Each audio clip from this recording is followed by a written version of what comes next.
Hello everyone, আসসালামু আলাইকুম। তো এইবার যখন আমরা সবাই একসাথে দেশে গেছিলাম হলো একটা কারণে। তো এখানে আরও মানুষ গেছিল, 3 খালা আর একটা খালতো বোন, সাথে মামা মামিও গেছিল। অনেক মজা করলাম সবাই একসাথে অনেক দিন পর। যখন ছোট ছিলাম আমরা তখন এরকম সবাই একসাথে হইতাম। এদিক দিয়ে বড় বোনের রান্না বাড়া শেষ, তারপর দুলাভাই বাজার থেকে একটা মুরগি নিয়ে এসে, তাই আমিও আর কাটি নাই, আমার বোনও আর কাটতে বসে নাই। এখন দুলাভাইকে দিয়ে আমি মুরগিটা কাটাইতেছি। দুলাভাইও আর না করে নাই, সেও কাটতে বসে গেছে।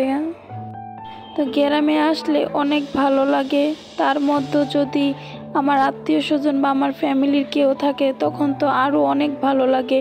সময়টা কেমনে জানি তাড়াতাড়ি করে চইলা জায়গা, গ্রামে আসলে কেমনে জানি তাড়াতাড়ি করে দিনটা কাইটা জায়গা। তাই তো আমি আমার গ্রামটাকে আমি অনেক মিস করি, আবার এমনকি সবসময় মিস করি।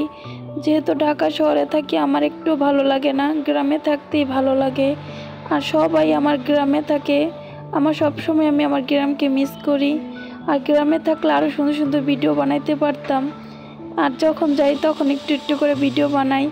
আর এই তো দুলাভাইয়ের মুরগিটা কাটা শেষ, তা আমি একটু শয়তানি করতেছিলাম, যেহেতু প্রথমবার আমি বলছি তার মধ্যে মুরগিটা কাটতেছে।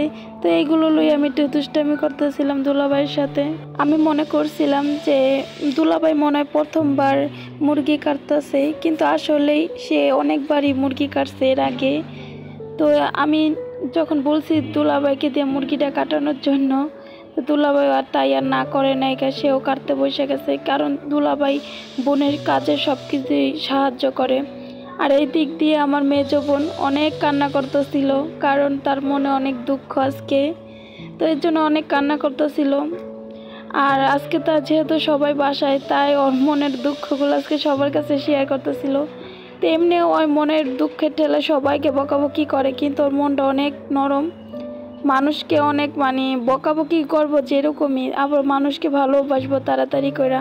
আর আজকে বড় বোন আর আমার খালতো বোনের কাছে তার মনের দুঃখগুলি বলতেছিল, তাকে কেন আমার বাপ মা কলেজে ভর্তি করাইলো না কেন। এর জন্য আমার বোন এই বিষয় নিয়ে কথা বলতেছিল আর কান্না করতেছিল।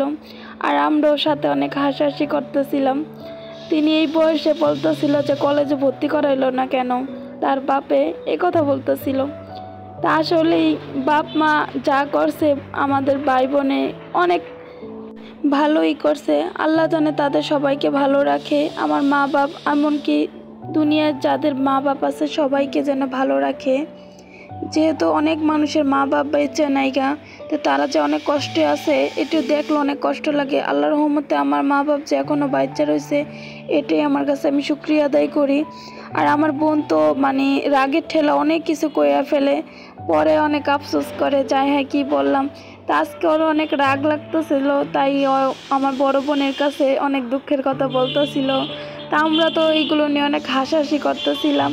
আর বড় বোনও বলতেছিল যে কি আর বলবো, যে আগে কি করছে না করছে এইগুলো নিয়ে সবাই একটু আলোচনা করতেছিল। আর এদিক দিয়ে তো আমার ছেলে মেয়েরা, হ্যাঁ তো এইগুলো নিয়ে কোনো খবরই নাই যে হ্যাঁ মা খালারা কাঁদতেছে, তো তারা তো অনেক আনন্দে আছে। তো এরকম ছোটোবেলায় আমরা ওইরকম মা বোনেরা মা খালারা কী করতেছে সেই চিন্তা করতাম না, আমরা নিজেরা বোনেরা একসাথে হলে অনেক আনন্দ করতাম। তো তাই আমার মেয়েরাও এরকম করতেছে, যাতে তারা অনেক আনন্দ করতেছে।